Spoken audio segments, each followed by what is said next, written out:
Pyramus and Thisbe.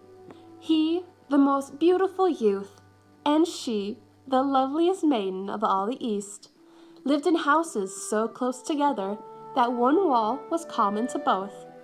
They longed to marry, but their parents forbade it. In the wall both houses shared, there was a little chink. No one had noticed it, but there was nothing a lover does not notice.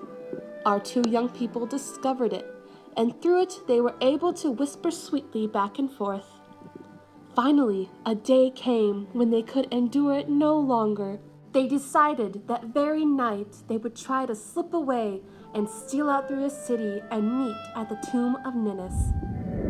Thisbe crept out and made her way in all secrecy to the tomb. She waited and waited for Pyramus to come, her love making her very bold.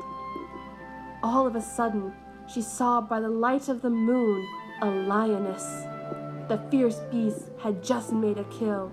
Her jaws were bloody, and she was coming to slake her thirst in the spring. Thisbe fled, but as she escaped, she dropped her cloak, and the lioness came upon it right before disappearing into the woods.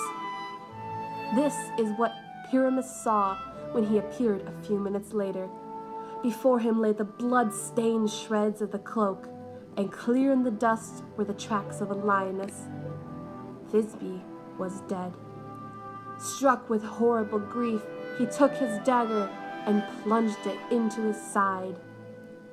Thisbe, although terrified, was more afraid of failing her love, but when she returned, saw Pyramus bathed in blood and dead. With grief, she took his dagger and plunged it into her side. The gods were pitiful at the end, and the lover's parents were too. The deep red fruit of the mulberry is the everlasting memory of these two true lovers.